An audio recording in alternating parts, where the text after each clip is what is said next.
नमस्कार मित्रों, आज 4 जुलाई 2024 और वार है गुरुवार और कार्यक्रम का नाम है दीनदयाल की चौपाल। तो अभी जैसे शुरू किया था, क्योंकि 5 बज चुके हैं और शुरू किया और शुरू करते ही नेट प्रॉब्लम आ गई। लेकिन अब यूं लग रहा है अभी नेट प्रॉब्लम दूर हट गई है और साथी लोग आने भी शुरू हो गए हैं, मंच से जुड़ने शुरू हो गए। सुरेश चंद्र जी, सरवाहारा और सीमा सत्यावान जी भी आज जुड़े हैं। भाई आपको प्रणाम और जुड़ने के लिए बहुत बहुत आभार। तो अब कार्यक्रम आज शुरू करने जा रहे हैं हिंदी बाल कविताओं का वाचन। तो आज के इस कार्यक्रम में 10 रचनाकारों की 10 बाल कविताओं का वाचन करूंगा और जिनमें मैंने कविताओं को जो है ना नाम दिया है, नया नाम दिया है एक कि टॉप 10 गोल्डन पोइम्स। तो टॉप 10 गोल्डन पोइम्स के अंतर्गत 10 रचनाकारों की पिछले गुरुवार को सुनाई थी और 10 रचनाकारों की 10 कविताएं आज और फिर अगले गुरुवार को 10 रचनाकारों की और, यानी कि कुल मिलाकर 30 रचनाएं जो हैं वो गोल्डन पोइम्स के रूप में दीनदयाल की चौपाल के माध्यम से मैं वाचन कर रहा हूं। और कुछ वाचन से पहले कुछ खास बातें भी हो जाएं। मधु आचार्य जी पधारे हैं बीकानेर से, हमारे वरिष्ठ साहित्यकार जो है हिंदी राजस्थानी के, बहुत ही जबरदस्त और केंद्रीय साहित्य अकादमी के आप कन्वीनर रहे हैं और सब साथियों के मित्रों के प्रेरक हैं। नमस्कार, आपको बहुत बहुत नमस्कार मधु जी, बहुत बढ़िया लगा, बहुत अच्छा गरिमापूर्ण कार्यक्रम जो है वो बनता है आप जैसे मित्रों के आने से। तो आज कुछ खास बातें भी हैं। एक तो बात ये बताना चाहूंगा कि 4 जुलाई 1902 को हमारे देश के एक बहुत ही खास व्यक्ति क्या महापुरुष स्वामी विवेकानंद, उनकी आज पुण्यतिथि है। आप जो है 4 जुलाई 1902 को आपको देहावसान हुआ, लेकिन आप हजारों लाखों वर्षों तक आपका नाम रहेगा, आपको याद किया जाता रहेगा और आपकी जो प्रेरक बातें हैं उन पर जो चलेंगे हम सब लोग। आपने कहा भी था, स्वामी विवेकानंद जी ने कहा था कि उठो, जागो और तब तक मत रुको जब तक कि अपने लक्ष्य को प्राप्त न कर लो। और दूसरे एक और बहुत ही जबरदस्त ऊर्जावान और एक गीतकार बीकानेर राजस्थान के आदरणीय भरत जी व्यास, जबरदस्त, उनकी भी आज पुण्यतिथि है। आप 4 जुलाई 1882 को आपका देहावसान हुआ था, लेकिन आप लंबे समय तक, जब तक दुनिया रहेगी तब तक आपका नाम रहेगा हजारों लाखों वर्षों तक। और भरत व्यास जी ने तो खूब सारे गीत लिखे, जैसे ए मालिक तेरे बंदे हम, और इसके अलावा जोत से जोत जलाते चलो, और एक है आलोट के आजा मेरे मी, तुझे मेरे गीत बुलाते हैं। एक और है आधा है चंद्रमा रात आधी। और इसके अलावा राजस्थानी गीत भी आपने खूब लिखे, हिंदी के भी खूब, फिल्मों के लिए खूब गीत लिखे जो अमर है वो गीत। और राजस्थानी गीत भी बहुत ही ज्यादा चर्चित है हमारे राजस्थान में, हो सकता है फिल्मों में भी आ गया हो कि थाने का जड़ियो बना दूं, थाने आंखा में बसा लूं। तो इस तरह के गीत लिखने वाले भरत व्यास जी की आज पुण्यतिथि है। आपको सत सत नमन। और एक खुशी की बात भी है कि आज हमारे मित्र, साहित्यकार मित्र जो हिंदी और राजस्थानी के जो मित्र हैं, प्रमोद शर्मा और उनकी अर्धांगिनी जो है प्रेम शर्मा, उनकी आज 31वीं सालगिरह भी है, विवाह की वर्षगांठ। भाई प्रमोद जी और प्रेम जी, आप दोनों को बहुत बहुत बधाई हो। प्रमोद जी हिंदी राजस्थानी के साथ साथ आकाशवाणी बीकानेर में सीनियर अनाउंसर भी हैं। तो वही बहुत बहुत शुभकामनाएं, ढेर सारी बधाई। और अब 5 बज चुके हैं और मैं सोचता हूं कि अब कार्यक्रम शुरू करें। कहीं ऐसा ना हो कि नेट प्रॉब्लम फिर आ जाए। लेकिन जो साथी लोग जुड़े हैं उनका मैं थोड़ा जिक्र कर दूं। डॉक्टर सतीश चंद्र भगत बनौली से, दरभंगा बिहार से पधारे हैं और आनंद विश्वास जी अभी जो दिल्ली से इधर ऋषिकेश इधर आए हुए हैं हरिद्वार साइड में, तो आप भी जुड़े हैं भाई, बहुत बहुत स्वागत है आपका। और सूरजाराम जी बिश्नोई, सूरजाराम जी आपका बहुत बहुत आभार, आप अक्सर आते ही हो और अपने पोते पोती को भी लेकर आते हो, देव और परी को, भाई बहुत बढ़िया। और हमारे बहुत पुराने साथी पब्लिशर भी हैं और राइटर भी हैं, गिरवर प्रसाद बिस्सा बीकानेर, भाई आपका बहुत बहुत स्वागत, आप पधारे हैं और इस कार्यक्रम में आप जुड़े हैं, आपका बहुत बहुत स्वागत। और फहीम अहमद साहब संबल उत्तर प्रदेश से पधारे हैं, आपका बहुत बहुत स्वागत।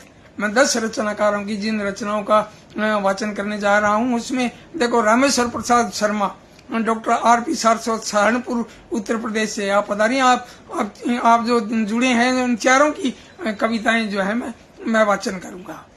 तो रामेश्वर प्रसाद सारस्वत जी की भी, आनंद विश्वास जी, फहीम अहमद साहब और भी यानी कि 10 लोगों की रचनाएं मैं यहाँ वाचन करूंगा। और परसन जैन साहब देवली टोंक राजस्थान से पधारे हैं, आपका बहुत बहुत स्वागत और आपका बहुत बहुत आभार।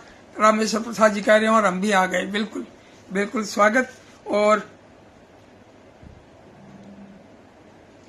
अब एक दिक्कत हो गई, बड़ी एक दिक्कत ये हो गई कि रमेश तैलंग जी की ये कविता और फहीम अहमद जी की कविता जो निकाली थी प्रिंटर में गड़बड़ी होने की वजह से ये इसकी स्याही जो है वो सही ढंग से नहीं आई। फिर भी मैं कोशिश करूंगा कि इनकी रचना पढ़ूं। और जो मैं एक खास बात और आपको बताने जा रहा था वो ये है कि आज उस रचनाकार की भी रचना का मैं वाचन कर रहा हूं जिन्हें अभी साहित्य अकादमी से 2024 का बाल साहित्य का हिंदी का पुरस्कार मिला था। और उनकी कहानियों की किताब 51 बाल कहानियां, खूब लिखा उन्होंने, लगभग 300 किताबें, और 27 साल तक लंदन में आपने सेवाएं दी। और नाम है देवेंद्र कुमार, और यानी कि 84 साल के नन्हे बच्चे जो हिंदी में इतना गजब लिखते हैं, और कविताएं भी और कहानियां भी दोनों। तो कविताओं की किताब है हंसकर मिले किताब, और किताब किस तरह बनती है वो भी ये बताते हैं। भी हम छोटी छोटी बातों को हम लिखते रहें, डायरी लिखें तो वो किताब बन जाती है। तो इसी भाव को ये प्रदर्शित करती है इनकी एक कविता, और कविता का नाम है अजब किताब। आते जाते पलका भैया, ये देवेंद्र कुमार जी की कविता मैं पढ़ने जा रहा हूं। आते जाते पलका भैया सोच समझ कर रखो हिसाब, आते जाते पलका भैया सोच समझ कर रखो हिसाब, छोटी छोटी बातें मिलकर एक बनेगी बड़ी किताब। और पढ़ा लिखा था तुमने कितना, और बताओ कितना खेले, कब मम्मी की बात न मानी, कितनी बार झूठ बोले थे, और काम न करने पर टीचर से कब कब पड़ी कहो फटकार।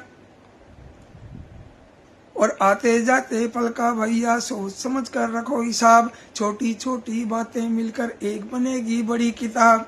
और कैसे हंसे रुलाया किसने, और पड़े पीठ पर कितने मुक्के, कैसे हंसे रुलाया किसने, पड़े पीठ पर कितने मुक्के, पापा क्यों गुस्सा होते हैं, मम्मी कब हंसती है भैया, और दादी के चश्मे का शीशा कब टूटा था कैसे भैया।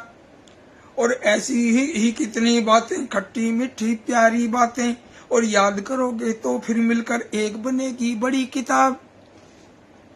और यह तो होगी प्यारी प्यारी हंसनी रोनी अजब किताब। तो इसमें दुख सुख की सारी बातें होंगी, आपके मन की बात, फिर आप पढ़ेंगे कितना मजा आएगा। तो ये कविता जो है कविताओं में भी कम नहीं है भाई, देवेंद्र कुमार जी गजब गजब लिखते हैं खूब। कोई भी कविता किसी इस किताब में से कोई भी कविता ऐसे उठाकर पढ़ो तो सब कविताएं पढ़ने वाली और प्रेरणाप्रद कविताएं हैं। तो बहुत बहुत बधाई देवेंद्र जी को, जो 51 बाल कहानियां का जो है 2024 का बाल साहित्य का अवार्ड जो है मिला, और केंद्रीय साहित्य अकादमी से हार्दिक अभिनंदन आपका। और सुरेश चंद्र सरवारा जी भी कह रहे हैं कि इनका अभिनंदन, हार्दिक अभिवादन। और फहीम अहमद साहब और डॉक्टर सतीश चंद्र भगत भी बधाइयां दे रहे हैं भी, बहुत बहुत बहुत बढ़िया। और अब मैं ये रचना पढ़ दूं भी और नहीं ज्यादा उड़ जाए, क्योंकि ये देखो फीकी फीकी सी हो गई है। ये देखो आप, कई अक्षर ऐसे उड़ गए क्योंकि प्रिंट निकाला था तो ढंग से जो है वो पक के नहीं आई बाहर, कच्ची आ गई, मतलब यानी वो सही ढंग से। तो वो मैं देख रहा हूँ भी, इसमें कोई त्रुटि हो तो माफ करना। मैं रमेश जी से भी माफी मांगता हूँ कि अब जल्दी से जो है मोबाइल से कैसे निकाल के कैसे पढ़ूं, क्योंकि समय का तकाजा है। तो कविता इनकी मैंने नेट से ली थी, कविता कोश से, रमेश तेलंग मुंबई, और इस कविता का नाम है बादल जी। बादल जी बोलो क्या तुम भी पढ़ने जाया करते हो, या फिर केवल गड़गड़ गड़गड़ शोर मचाया करते हो। और सुबह सुबह मुझको तो मेरी मम्मी रोज जगा देती, अलसाई आंखों से मीठे सपने दूर भगा देती। और देर हुई विद्यालय में तो टीचर अलग सजा देती, कहो किसी से सजा कभी क्या तुम भी पाया करते हो। और बादल जी बोलो क्या तुम भी पढ़ने जाया करते हो, और बोलो क्या सचमुच ऊपर से प्यारी दुनिया लगती है। और बादल के लिए कहा भी तुम जब ऊपर रहते हो तो तुम्हें पूरी दुनिया दिखती है, और बाद में जो है क्योंकि ये कई शब्द दिख नहीं रहे हैं, और बोलो क्या सचमुच ऊपर से प्यारी दुनिया लगती है, फूलों जैसी सुंदर सुंदर जो राजकुमारी सी दिखती है, और जिन पर तुम अपने आंचल की ठंडी छाया करते हो। बादल जी बोलो क्या तुम भी पढ़ने जाया करते हो, और नील गगन पर रहते हो तुम तो हो जाते सैलानी, और प्यासी धरती के होठों को छूकर हो जाते पानी। और कभी कभी तो तुम्हें देखकर होने लगती हैरानी, और इंद्रधनुष के रंग किस तरह तुम बिखराया करते हो। बादल जी बोलो क्या तुम भी पढ़ने जाया करते हो। भाई मैं ये रचनाएं पढ़ रहा हूँ कि अभी हाथ की रगड़ से जो है ना वो डिलीट नहीं हो जाए, क्योंकि इसमें शायद जो है वो कच्ची कच्ची सी है। तो अब मैं रचना पढ़ रहा हूँ डॉक्टर फहीम अहमद संबल, और उत्तर प्रदेश से बड़े ऊर्जावान रचनाकार हैं, खूब गजब गजब लिखते हैं। इनकी पहले मैंने एक कविता जो पढ़ी थी फेसबुक से ली थी किताब के ऊपर। मैं इनकी रचनाएं देखता रहता हूँ, सभी साथियों की जो बढ़िया लगती है वो मैं कलेक्ट कर लेता हूँ और बाद में मंचित करता हूँ, वाचन करता हूँ। तो इनकी देखिए डॉक्टर फहीम अहमद की कविता किताबों का मौसम। लगा खिलखिलाने किताबों का मौसम, और आहा खूब प्यारी रंगीली किताबें, आहा खूब प्यारी रंगीली किताबें, है फूलों के जैसी सजीली किताबें। और बसी सबके मन में गुलाबों का मौसम, और शुरू हो गए दिन रबर पेंसिल के, हंसी कॉपियां फिर किताबों से मिलके, सजाया किताबों ने ख्वाबों का मौसम। और नई क्लास में अब नई है उमंगें, और उड़ी मन के नभ में हजारों पतंगें। और सवालों के दिन है जवाबों का मौसम। तो मैंने पढ़ तो दिए, लेकिन इतना वो मुझे क्योंकि सही ढंग से जो है ना शब्द नहीं दिख रहे हैं, तो मैंने एक प्रयास किया है अभी अपनी तरफ से कोई कमी न रह जाए, और भविष्य में ध्यान रखेंगे। जैसे मैंने 2 रचनाओं को तो मैंने हाथ से लिख लिया था, तो ये हाथ से लिखी हुई रचना है, ये डिलीट नहीं होती जल्दी से। तो अब आपके सामने मैं ये पढ़ देता हूँ हाथ से लिखी हुई रचना आम के बारे में। भी आम जो है, आम का मौसम भी है ना, और आम का नाम लेते ही मुंह में पानी आता है।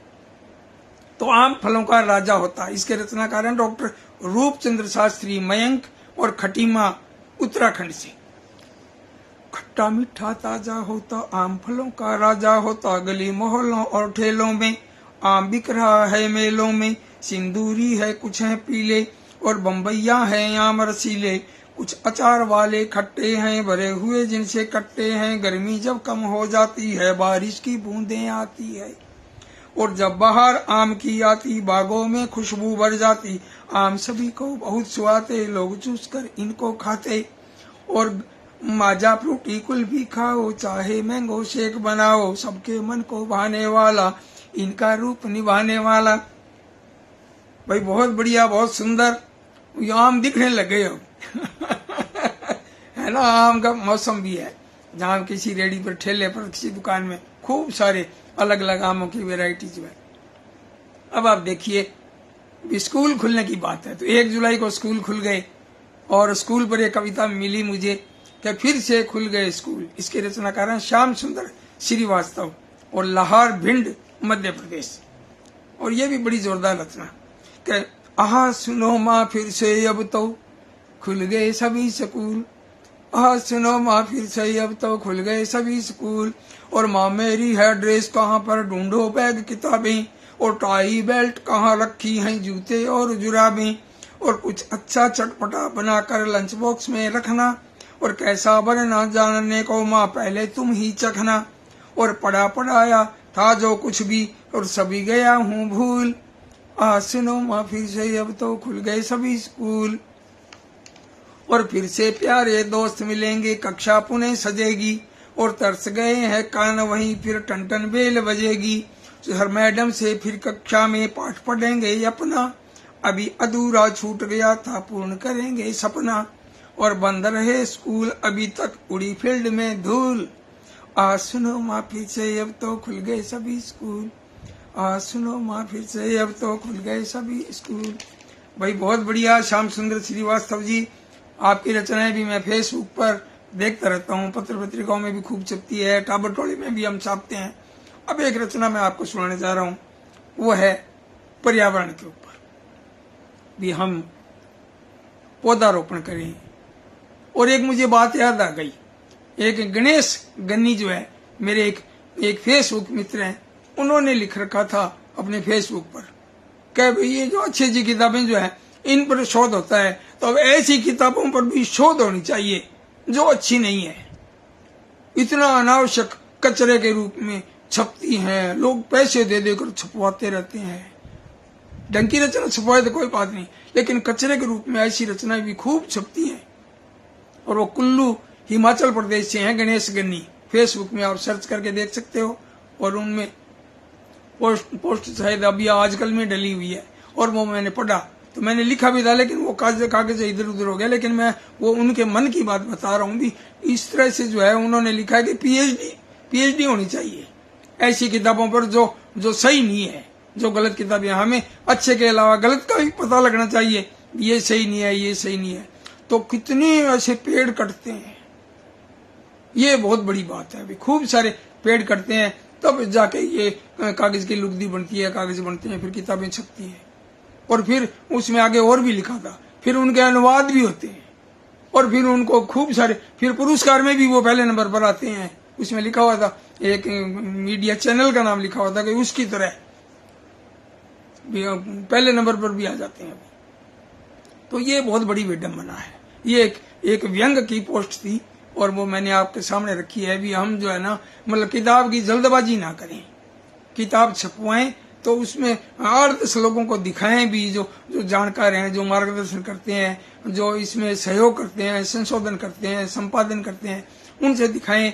फिर जो है बाद में उसको पूरा, मतलब एक तरह से है ना, जैसे चाशनी बनाता है हलवाई, और वो तार जब तक नहीं बने तब तक वो मिठाई में काम नहीं लेता। ऐसे अपने को इस तरह की चाशनी ऐसी बनानी है, रचना भी उसका तार बने, उसका लय बने उस रचना की, ऐसे इस तरह करना चाहिए हमें। खैर, अब पर्यावरण पर एक पेड़ लगाने की बात जो है वो कर रहे हैं डॉक्टर गिरिराज शरण अग्रवाल। ये गुरुग्राम हरियाणा और बिजनौर उत्तर प्रदेश, दोनों जगहों में इनका निवास है, दोनों जगह आप रहते हैं। तो अभी गुरुग्राम हरियाणा से ये आई है किताब, और इनकी कविता है पर्यावरण बचाना होगा। पेड़ लगाने की बात कर रहे हैं। अभी हमारे सीएम साहब जो है वो भी कह रहे थे भी पेड़ लगाएं, और हमारे पीएम साहब भी, नरेंद्र मोदी जी भी कहते हैं भी माँ के नाम का पेड़ लगाएं। ये बहुत जरूरी भी है। देखो, एक मर्म स्पर्शी बात है, अभी हम माँ के नाम का एक पेड़ जरूर लगाएं। पेड़ जो है वो कितनी ऑक्सीजन का भंडार है ये। खैर, हम ध्यान दें इस बात पर, पौधारोपण पर। और मैं पर्यावरण बचाना होगा, ये इस शीर्षक की कविता डॉक्टर गिरिराज शरण अग्रवाल जी की कविता का वाचन कर रहा हूँ कि जीवन अगर बचाना है तो पर्यावरण बचाना होगा, अगर प्रदूषित करते इसको उसका मोल चुकाना होगा, और धुआं बढ़ रहा, सांस घुट रही, जनजीवन की आस छूट रही, मानवता बच पाए कैसे, हथियारों की भीड़ जुट रही, और धुआं धूल फैलाने वाले यंत्रों को हटवाना होगा, और जीवन अगर बचाना है तो पर्यावरण बचाना होगा, और जल जीवन है, जीवन जल है, इसके बिना व्यर्थ भूतल है, अगर प्रदूषित किया नदी को हो जाएगा जीवन असफल है। अगर प्रदूषित किया नदी को हो जाएगा जीवन असफल है। और नदियों में फैले कचरे को मिलकर साफ कराना होगा। और जीवन अगर बचाना है तो पर्यावरण बचाना होगा। और अपना स्वार्थ पूर्ण करने को घने वृक्ष हम काट रहे हैं, जो धरती की प्यास बुझाते तालाबों को पाट रहे हैं।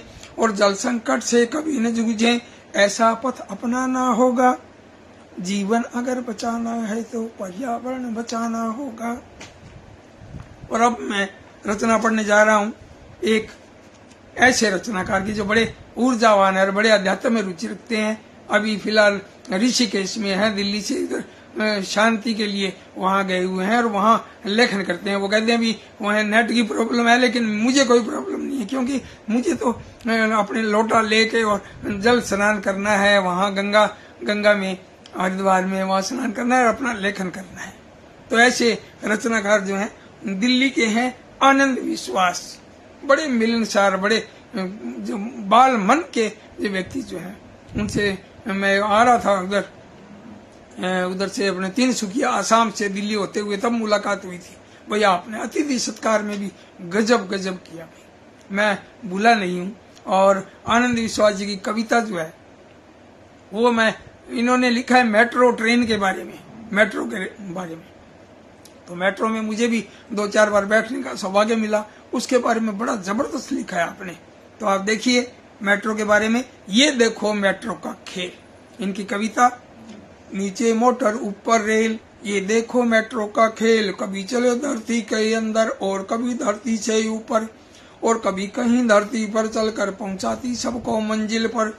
ऑटोमेटिक सब सिस्टम है और सुरक्षित इसमें हमें, सर्दी गर्मी और धूप से, झमझम वर्षा लू प्रकोप से हमको सदा बचाती रहती, मंजिल तक पहुंचाती रहती। दरवाजे खुद खुल जाते हैं, यात्री बाहर आ जाते हैं, बंद द्वार हो तब चलती है, एसी की सुविधा मिलती है, नीचे से ऊपर तक जाओ, ऊपर से नीचे आ जाओ, और लिफ्ट फर्राटे भरती, वर्जन की सेवा करती। धुआं नहीं शोर नहीं है, धुआं नहीं शोर नहीं है, और गंदगी कहीं नहीं है। सोलर सिस्टम से अब चलती, बिजली की भी कमी न खलती। जीवन डोरी बड़े नगर की, हर मुश्किल हल करे डगर की। सस्ता भाड़ा सुविधा ज्यादा, ये भैया मेट्रो का वादा। सस्ता भाड़ा सुविधा ज्यादा, ये भैया मेट्रो का वादा। भाई बहुत बढ़िया, गजब गजब लिखा है मेट्रो के बारे में।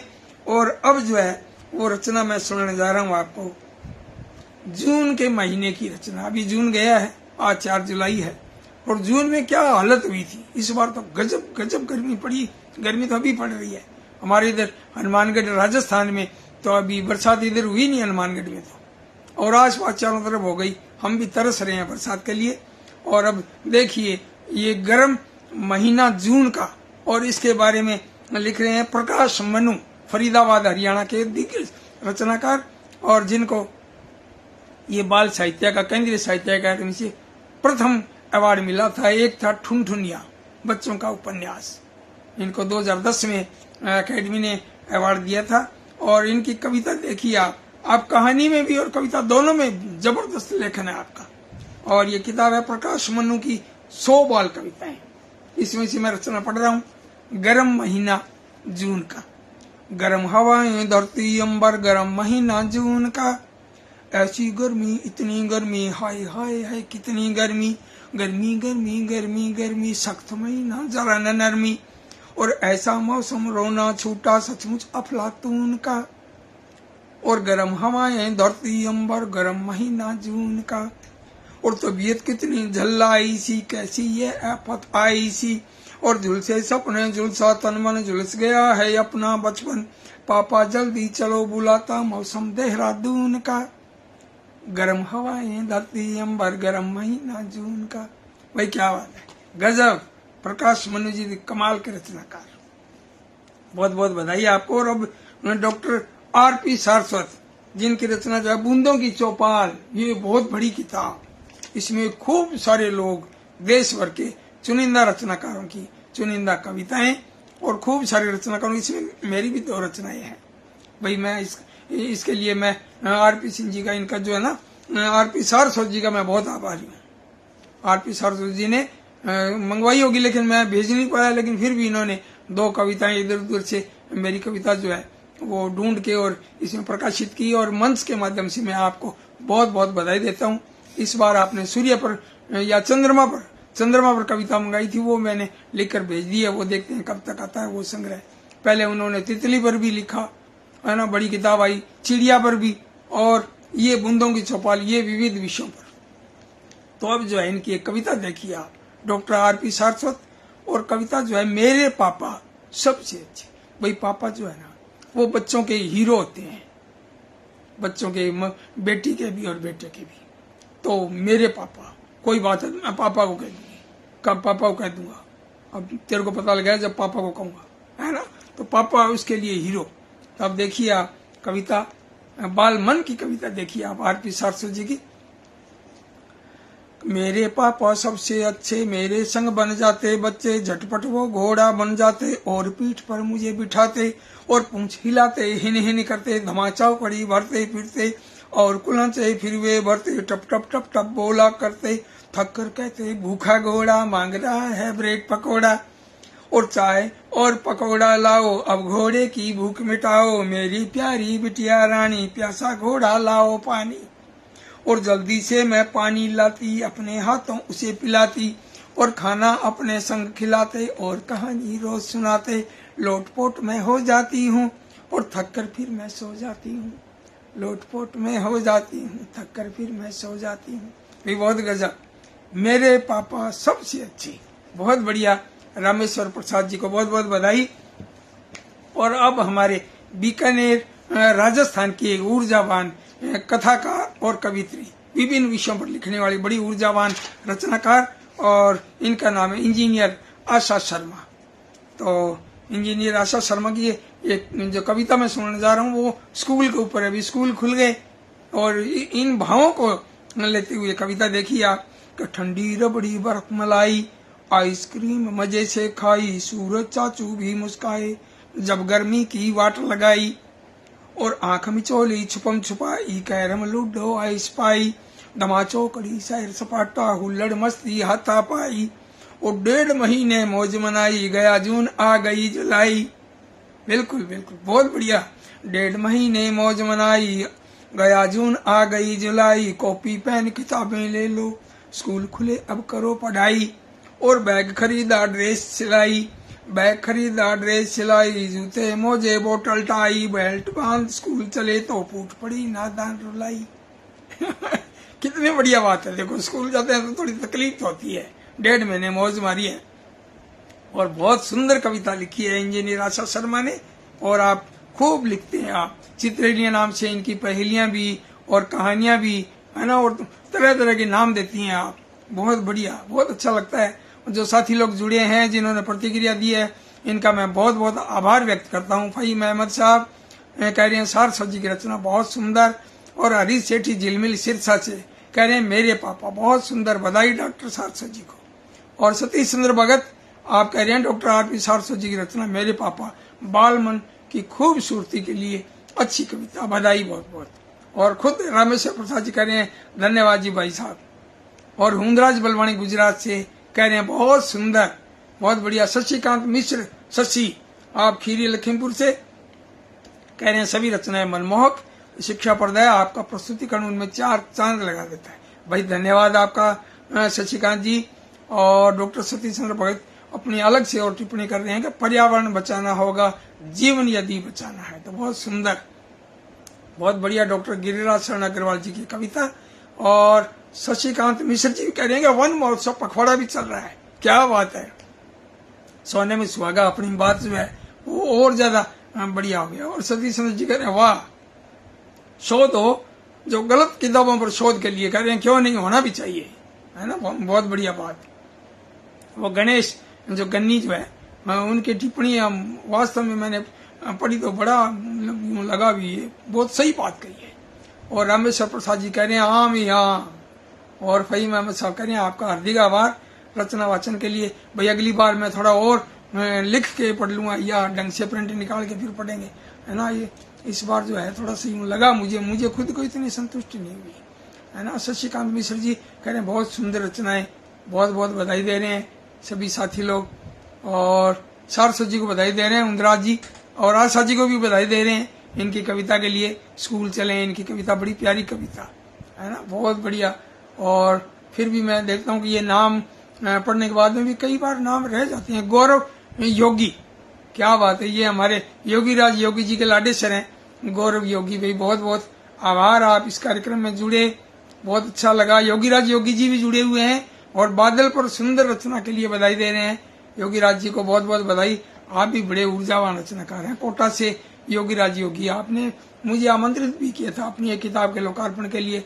मैं बहुत बहुत आभार व्यक्त करता हूँ आपका भी, आप जो है बड़े संवेदनशील और बाल मन के रचनाकार हैं। आप सबका बहुत बहुत आभार। सीमा सत्यवान उबा और सुरेश सरवारा कोटा से, आप सबका बहुत बहुत आभार। और फिर भी मैं देखता हूँ कि कोई नाम जो है ना रह नहीं जाए। कई बार कई कह देते हैं कि मैंने कमेंट भी किया था, आपने बोला नहीं, कोई मेरे सामने आया नहीं। और अभी मैं देख रहा हूँ, ढूंढ रहा हूँ मैं, फिर भी मिल जाए तो आप सबका बहुत बहुत आभार। क्योंकि समय भी अब काफी हो गया है, 30 मिनट से ऊपर हो गए हैं, तो बहुत बहुत आभार और धन्यवाद। अब मिलते हैं अगले बुधवार को एक हिंदी बाल कहानी के साथ, शाम को 5 बजे अगले बुधवार को। नमस्कार।